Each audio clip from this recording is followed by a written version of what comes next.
In the first part of my video on Mosaddegh, I explained how he came to power. After the assassination of Prime Minister Razmara, the role of Fadaian-e Islam and the pardon of the assassin, and the growing influence of the Tudeh Party in the streets of Iran. Now, let's look at what Mosaddegh actually did once he held power. How he dealt with the Majles or the parliament, how he illegally concentrated authority in his own hands, and how he started the constitutional crisis that led to the 16th of August 1953. This is Mosaddegh, Part 2.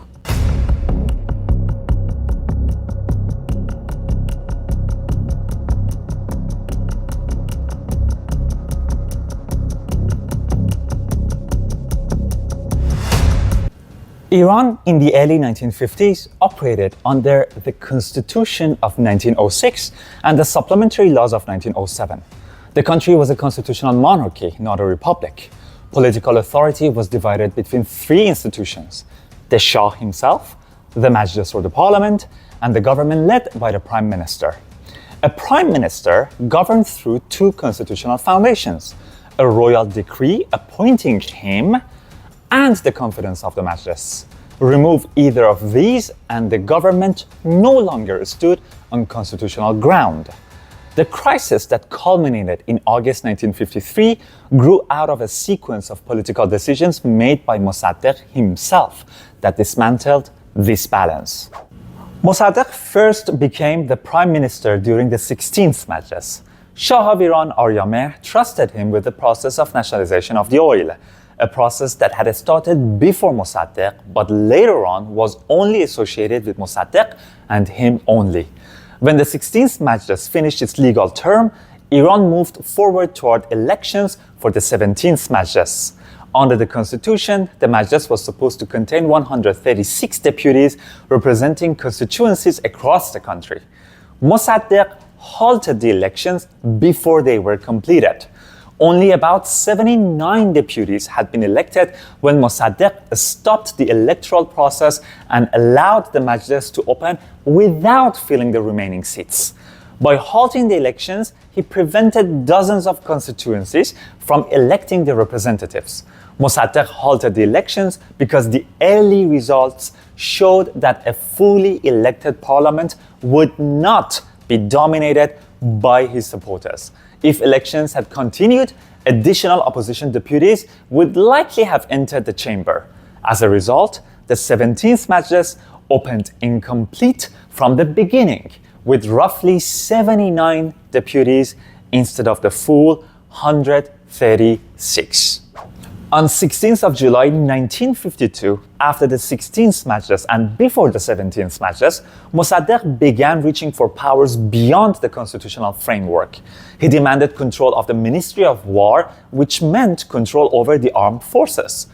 Under the constitution, the Shah was the commander-in-chief of the military, so the Shah refused.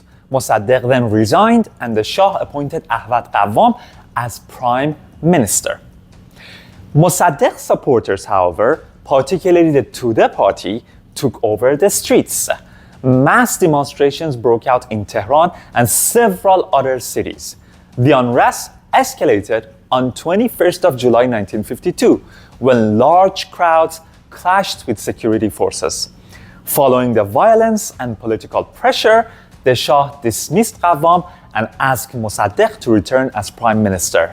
This was the moment when Mosaddegh began to see himself as someone who could rule the country without barriers in front of him.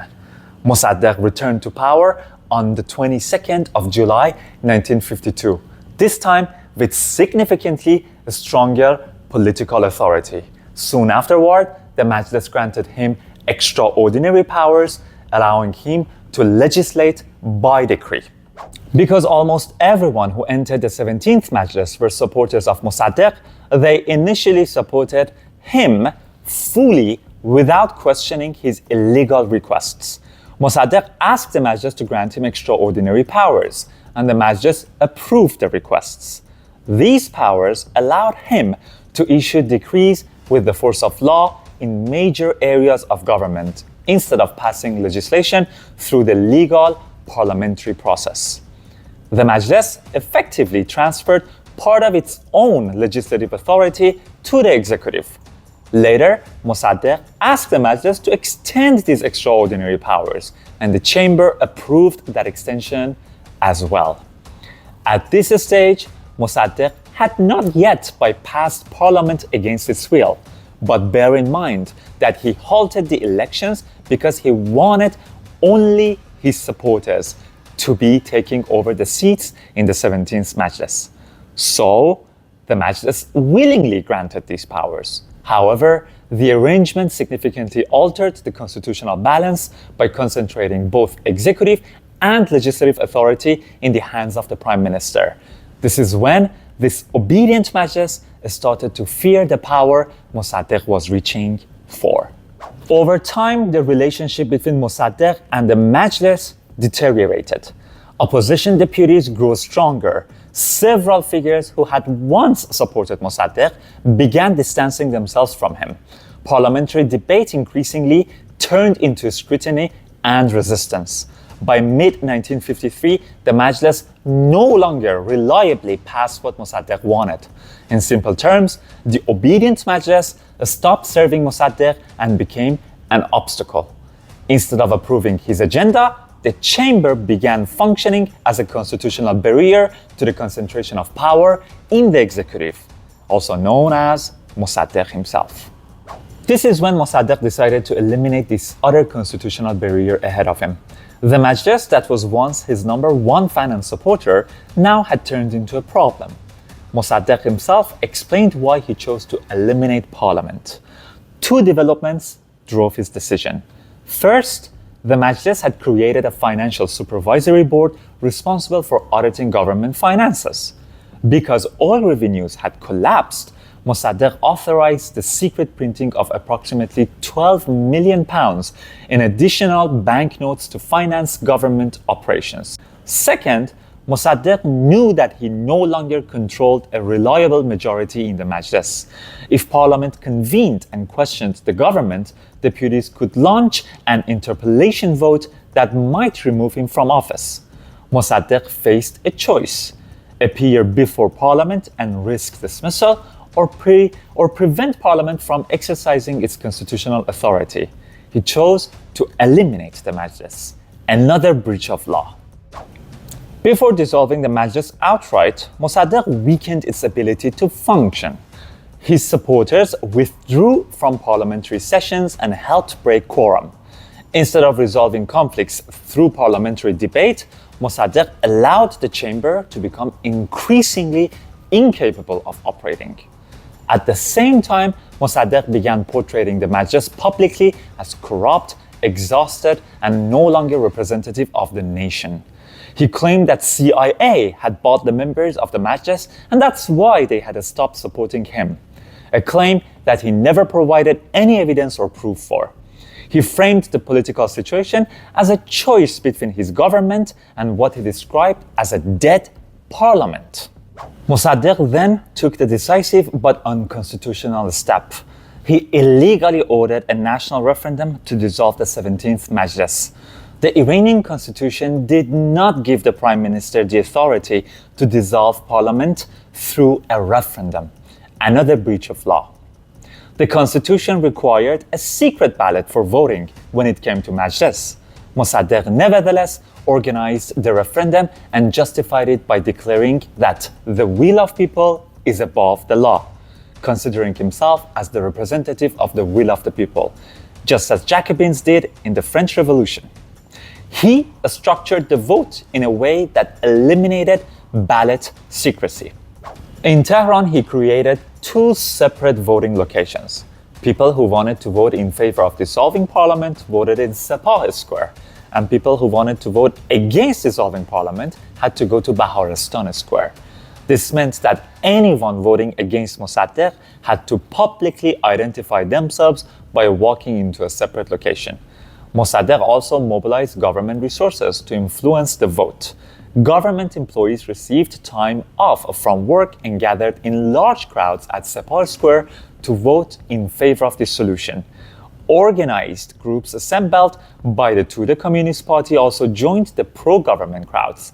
The voting process lacked basic safeguards. Officials often did not check identity cards. In the crowded pro-government polling site, many individuals voted multiple times. Meanwhile, voters approaching the anti-government polling site had to pass signs declaring only traitors vote for non-dissolution. The intimidation was obvious. When Mosaddegh's government announced the results, it claimed near unanimous approval for dissolving the parliament. The numbers attracted international attention and mockery because they resembled the plebiscite results reported in authoritarian regimes. Time magazine compared Mosaddegh's referendum to the election results of Hitler and Stalin, noting that Hitler's highest result reached 99.81% of approval. Stalin's reached 99.73%, and Mosaddegh's referendum surpassed both with 99.93% of approval. After announcing the result, Mosaddegh declared the 17th Majles dissolved. For the first time since the constitutional revolution of 1906, Iran had no functioning parliament. Mosaddegh's colleagues and friends warned him directly about the constitutional consequences of dissolving the parliament. They explained that once the Majlis disappeared, the Shah would regain the constitutional authority to dismiss the prime minister by royal decree. Mosaddegh acknowledged this possibility. He answered that the Shah would not dare issue such a decree. And even if the Shah issued it, Mosaddegh declared that he would not accept it. His associates warned him that the road he had chosen would lead to disaster. Mosaddegh nevertheless proceeded. Once Mosaddegh eliminated the Majlis, the constitutional balance shifted. Under the constitution, the Shah retained the authority to dismiss the prime minister by royal decree and appoint a replacement. On the 16th of August 1953, the Shah exercised that authority legally. He issued a royal decree dismissing Mohammad Mosaddegh as a prime minister and appointing General Fazlullah Zahedi to form a new government. An officer delivered the decree to Mosaddegh. Mosaddegh illegally refused to accept the order and arrested the officer delivering the royal decree. He then called it a coup against his government. By the night of 16th of August 1953, the constitutional system had already broken down. Mosaddegh had halted the election for the 17th Majlis illegally. He had opened an incomplete parliament with only 79 deputies who were his diehard supporters. He had concentrated legislative authority through extraordinary powers with the help of his obedient Majlis members.